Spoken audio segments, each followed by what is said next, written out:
you guys just want to fill in on this side too. Yes.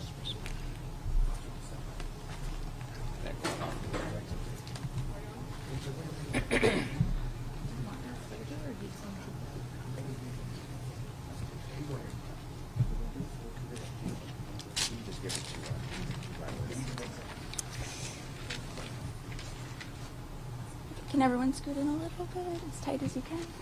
There we go. All right. Thank you, everyone, for being here today. We are going to open up with the Attorney General, and then we'll be followed by Deputy Chief Alan Hamilton. I would like to remind everyone that today we are focused on this case. Any questions regarding current incidents with LAPD, please direct them to their press office at a later time. With that being said, thank you, and I'll turn it over to Attorney General Rob Bonta. Thank you. Thank you. Good morning, everyone. Rob Bonta, California Attorney General, and excited to be here with all of you today to make our announcement of 8 individuals, suspects involved in a set of smash and grab robberies at multiple high-end retail stores across multiple counties being sentenced today. Sentences that range, based on culpability, from 10 years to 1 year, and the completion today of a pursuit of justice for individuals who, in some instances very publicly viral incidents involved in smash and grabs throughout, again, LA County, Orange County, Riverside County. And the total loss was $1.7 million. So these are high-end luxury goods stores where individuals were stealing clothing and handbags and other items for resale. And before I get into additional details, I want to say a huge thank you to the team, the partnership, the collaboration of law enforcement working across different departments to achieve this result. I want to say thank you to the Los Angeles Police Department for their incredible work, for the investigation, the arrests, for reaching out to us to take over with the charging and the prosecution. I want to specifically say thank you to LAPD Deputy Chief Alan Hamilton, who you'll hear from shortly, and the LAPD Organized Retail Theft Task Force. We're proud to work with you. Happy to team up for results like this. I also want to say thank you to the Glendale Police Department, the Burbank Police Department, the Beverly Hills Police Department, Newport Beach Police Departments for their work, their partnership, as well as the Riverside County Sheriff's Department.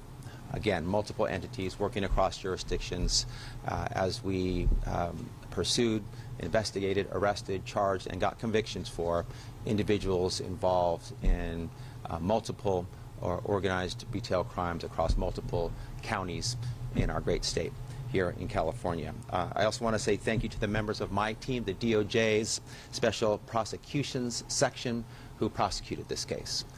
We brought a 25-count criminal complaint, all felonies, multiple charges against the different 9 individuals. And again, today we're announcing 8 convictions.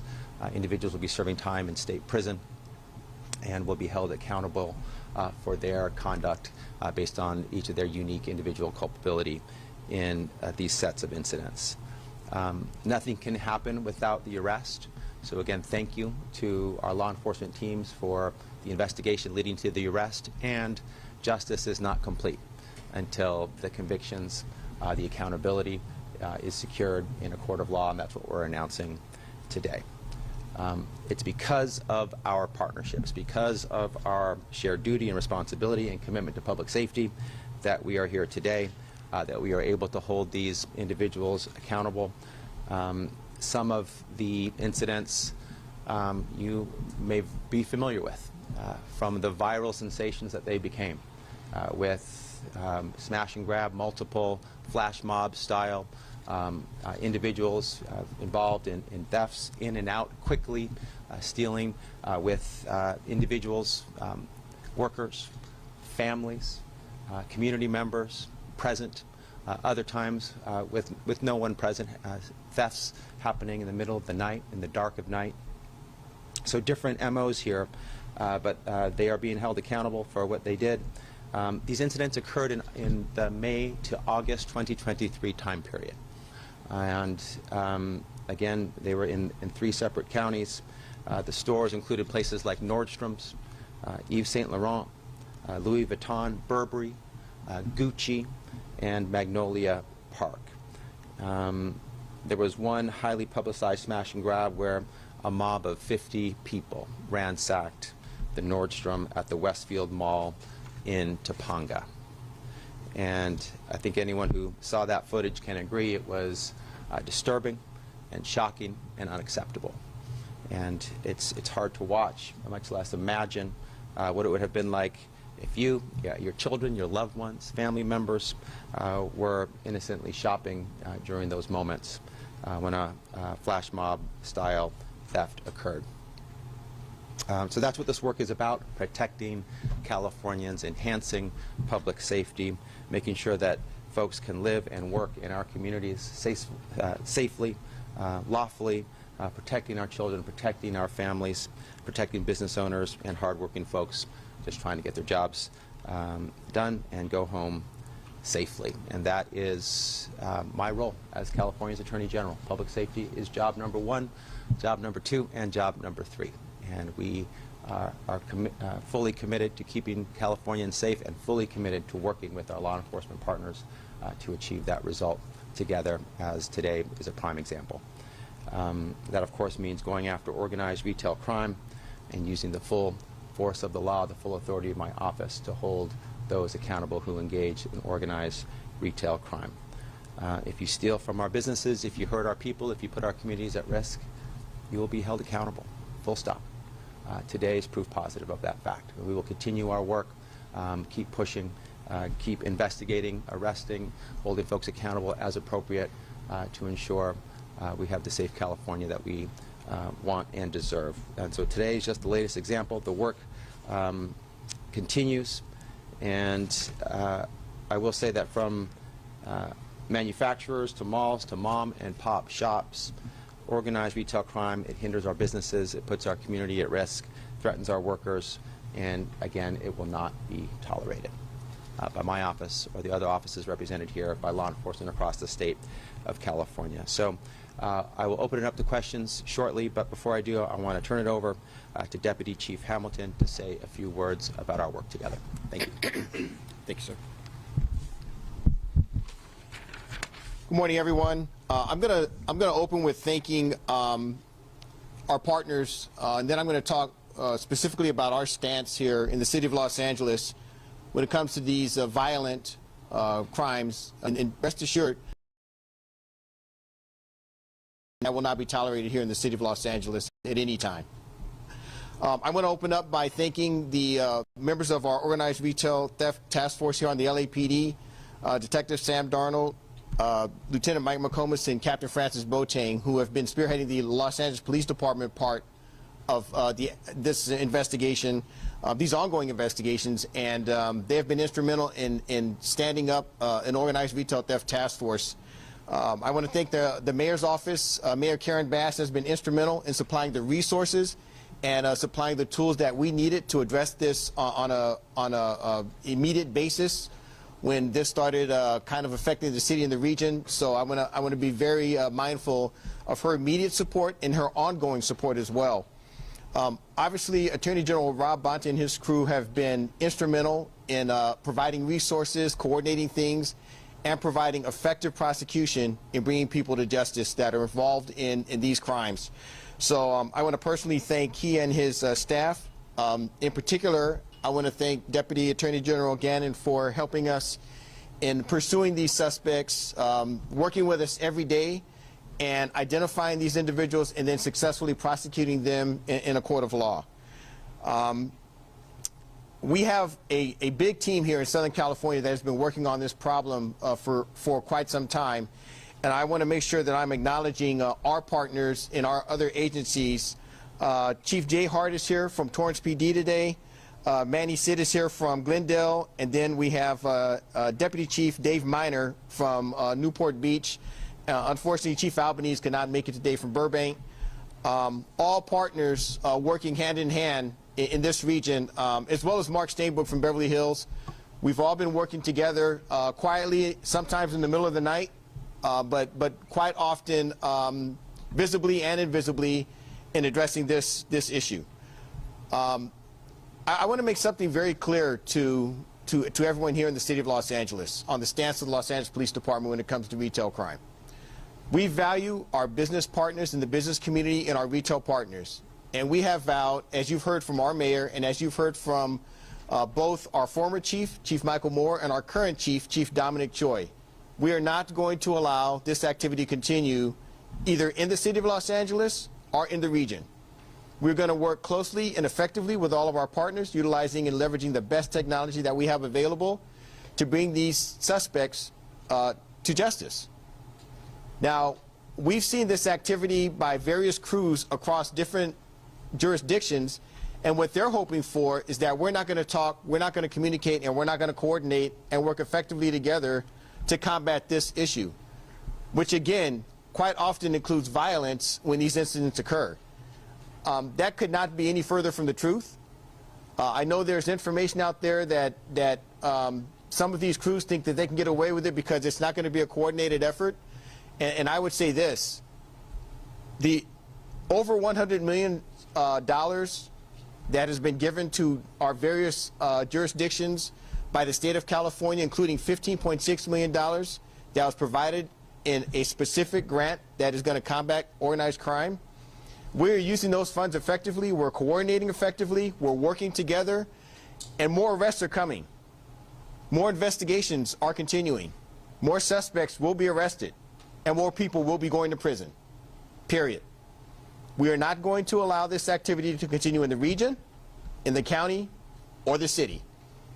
And we will bring the full force of the law down on anyone that is involved in these incidents that are detrimental to the community, detrimental to the flow of business, which is important and vital in the city of Los Angeles and in this region, and we are not going to allow it to continue.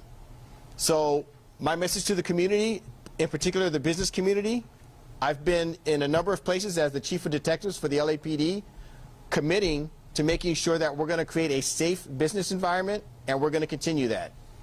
To the community at large, the shopping community, we're going to make it safe for you to go out in the city of Los Angeles and in this region to shop, so that you can have confidence that you and your friends and your family can have a safe shopping experience in the city of Los Angeles. To the suspects who think that you can come into the city, the region, and continue these crimes, continue this violence, and get away with it, it's not going to happen. We're going to continue to look for these suspects, identify them, arrest them, and bring them to justice. And we will use whichever prosecuting agency is most appropriate for the charges. In this particular instance, the Attorney General has been an extreme, outstanding partner, and the partnership is extremely strong between all of our partner agencies and the Attorney General's office in identifying the suspects who are operating statewide, bringing them to justice by arresting them, and then successfully prosecuting them as a team. And I want to make one thing perfectly clear in closing. These are prison sentences. These suspects who thought they would get away with it are going to state prison. State prison. It's not jail. It's not a community service thing.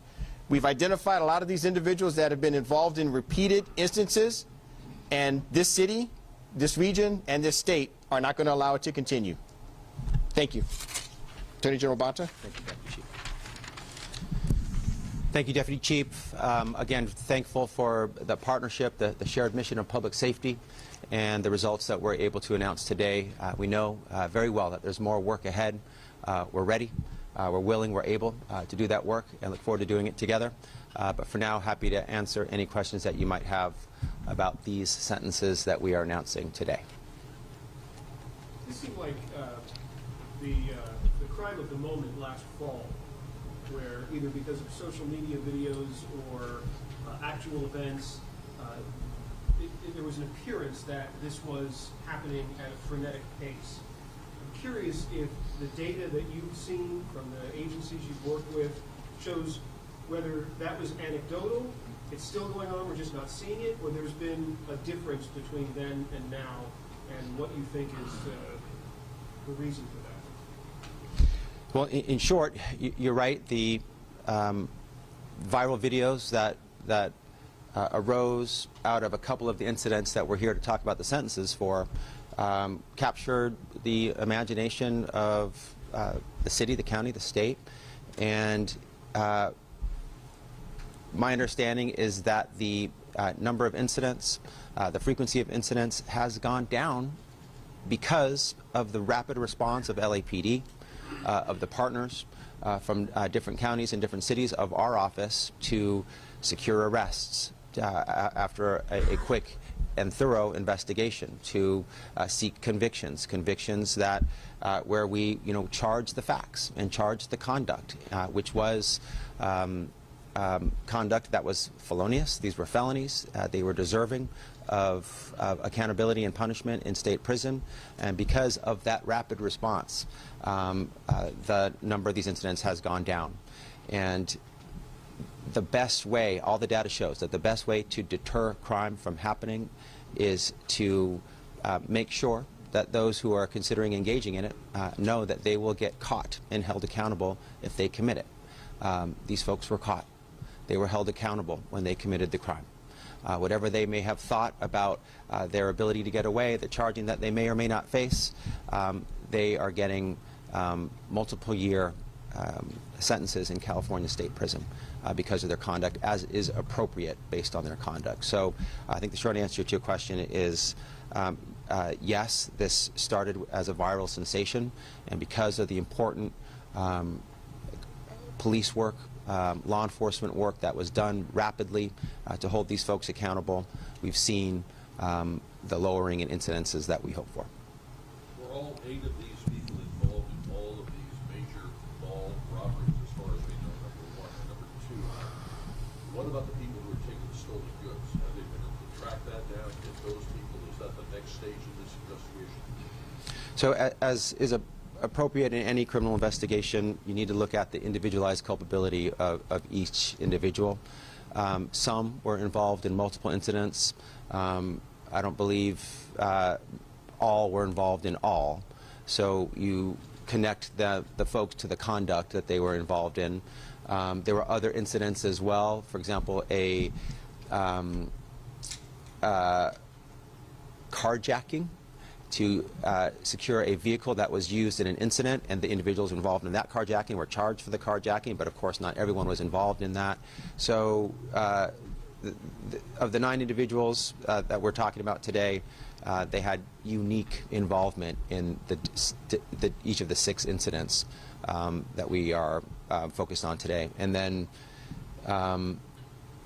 there wasn't, to our understanding, a centralized fence system, meaning not all the product that was stolen was brought to a certain individual for resale. It appears that the stolen goods were divided among those involved, and folks used social media platforms like Instagram and others to resell as appropriate. So it was more diffuse and not centralized in terms of the reselling aspect of the operation. How are these guys hiring or getting additional people? You said in one case you had 50 people do that. It takes a hell of a lot of coordination to get a crew like that to do it. Where are these people coming from? Are they members of the criminal street gangs? Have we been able to verify that? Are the gang enhancements going against these guys if indeed they are members of criminal street gangs? So the investigation showed that there was a use of social media. There were call-outs to be at a certain place and a certain time when the flash mob incidents occurred. Folks appeared and responded to those call-outs and participated in the incidents. Again, there's a requirement under our law to provide unique reviews of each individual involved. Some individuals have prior strikes, and those were taken into account appropriately in seeking their accountability here. And where appropriate, enhancements are being pursued, but that's the broad overview. Are we expecting a second wave of convictions, sentences, the next 3 months, 6 months, whatever? Nothing to announce on a specific timing. Our investigations do continue and are ongoing. We do have the additional sentencing to announce of the 9th individual. That hasn't happened yet. but nothing specific in terms of timeline to announce at this time. Recovery of the items? We can follow up with an announcement on that as well. Anyone want to add anything, Deputy Chief? Let me just add one thing regarding your question. Ongoing continual investigation.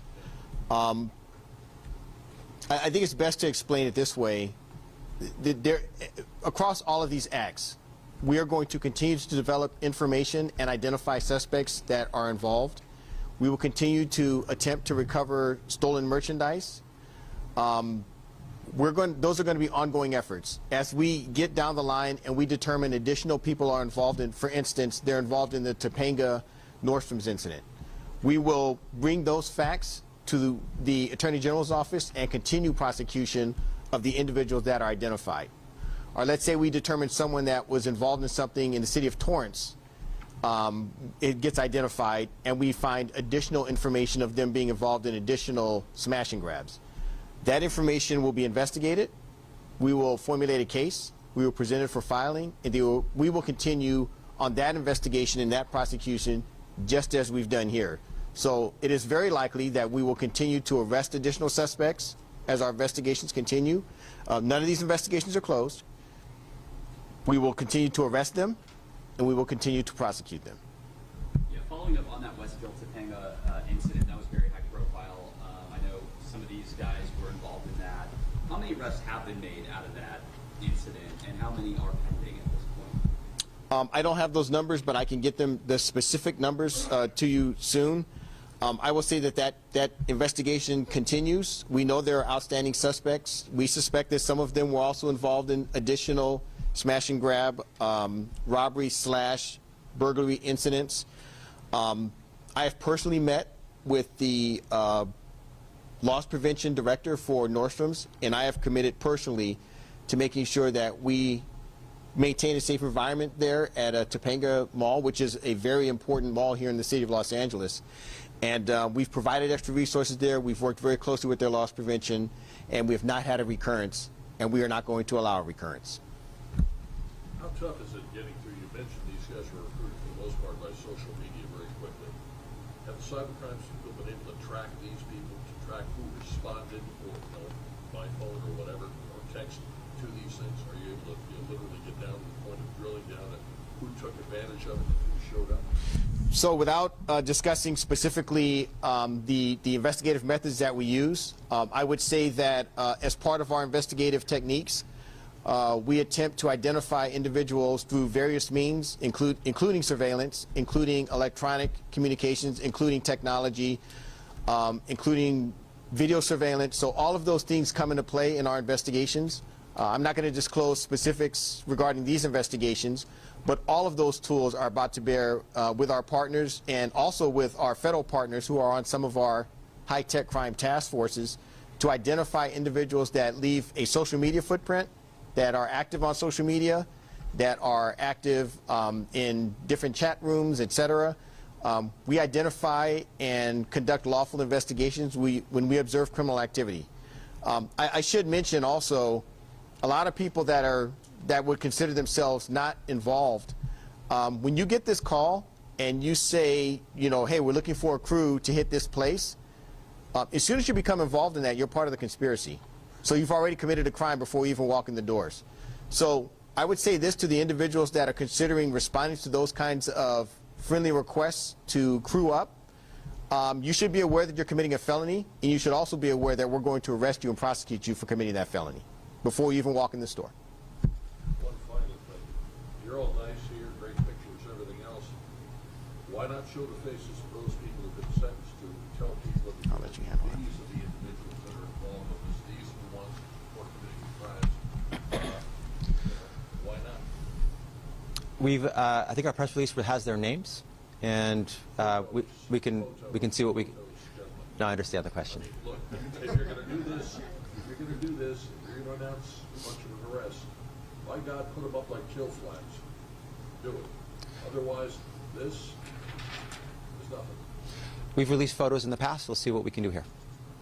And we want to know the confirmed answer is those 9 people, 8 people in charge, are they the first time being convicted of committed a crime in the community? It varies. Some are repeat offenders. Some, as I mentioned, have a prior strike. Others have less or no prior record. So multiple individuals, each unique with a varied criminal background or none. And I want to know one of the most time, how many times? Over 10 years. I know it's not a sentence. I mean, how many times the crime did you commit before? The most? 4 times, 5 times? Or Well, I can follow up with that based on their criminal record. I will say there's a couple with strikes. Those, of course, are severe, worthy of earning them a strike in the past. But I understand your question is numerical, not severity. So we can follow up on that. Thank you all. It's all Thank you. time for questions. Thank you. Thank you, sir. Appreciate it. Absolutely working with you guys. Thank you. Great work. Count on it. Thank you. Thanks again. job. Thank you. Thank you.